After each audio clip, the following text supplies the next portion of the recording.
Martins, a gente tem visto uma mudança de tom aos poucos do Supremo Tribunal Federal. Inicialmente, nós tínhamos aquele espírito de corporativismo, de apoio. Ninguém fala mal das penas que foram atribuídas pela primeira turma, em defesa do ministro Alexandre de Moraes, e isso continua com essa postura. A grande questão é que o ministro Luiz Fux trouxe aquela mudança, na verdade, 180 graus do posicionamento dele, porque em relação aos que fizeram o 8 de janeiro, que depredaram o patrimônio público, ele tinha condenado. Agora mudou de opinião e acha que, na verdade, os mentores intelectuais não tinham que ser analisados pelo Supremo Tribunal Federal. Mas Barroso, desde o início, já flertava com essa possibilidade que talvez a dosimetria foi alta demais. E agora ele verbaliza esse processo.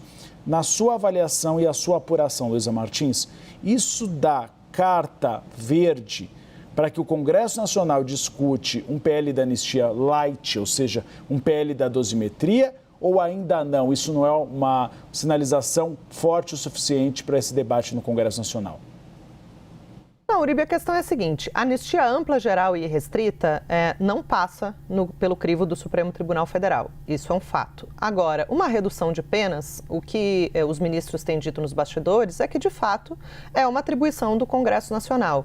Embora, na hora do julgamento da ação penal da trama golpista, isso caiba ao judiciário, né, fazer o cálculo das penas, com base nos crimes que foram atribuídos na denúncia, o cálculo dessas penas é feito com base no que está na legislação. E quem faz a legislação é o Congresso Nacional. Então, o que o Supremo tem dito, os ministros têm dito nos bastidores, é que a dosimetria foi calculada com base no que o Congresso decidiu que seriam as punições cabíveis para cada um desses crimes. Agora, de fato, existe essa discussão sobre em que medida esses dois crimes, tentativa de abolição violenta do Estado Democrático de Direito e golpe de Estado, se acumulam. Ou seja, se um se sobrepõe ao outro, se um engloba o outro, e aí com isso é preciso, em vez de acumular as penas, de somar as penas previstas para os dois crimes, considerar como um crime só, e aí isso obviamente levaria a um alívio nessas penas, né? Isso tem sido discutido pelo Congresso Nacional, né? Nesse PL da dosimetria que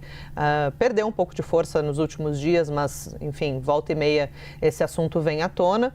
E os ministros do Supremo entendem que isso, de fato, é uma atribuição do Congresso. Verificar qual é a penalidade para cada tipo de crime ou, né, fazer essas discussões sobre o que está previsto na legislação como punição é uma atribuição do Poder Legislativo. O ministro Barroso disse isso publicamente, na sonora que a gente acabou de ouvir, mas ele já havia votado dessa maneira também em processos públicos, então é um posicionamento que ele já é conhecido, pelo menos por quem acompanha ali o dia a dia, os posicionamentos de cada ministro.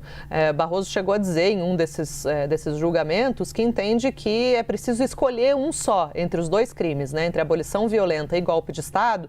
Era preciso que a Corte escolhesse um só para punir essas pessoas, né, que foram acusadas desses crimes. É o chamado princípio da consunção, né? Então, quando, por exemplo, uma pessoa invade uma casa vazia para roubar objetos, a pessoa vai responder pelo assalto, mas ela não responde especificamente pelo crime de invasão a domicílio. Essa é uma analogia que tem sido feita por alguns especialistas, né, para explicar mais ou menos como funciona o princípio esse da consunção, ou seja, um crime é meio para que o outro crime se concretize e, portanto, ele não deve ser contado na hora da dosimetria da pena. O ministro Barroso já tinha se manifestado assim em outros julgamentos, disse isso agora publicamente. O ministro Luiz Fux, é claro, fez uma longa explanação sobre isso no seu voto da trama golpista, né, falando que realmente entende que deve haver essa interpretação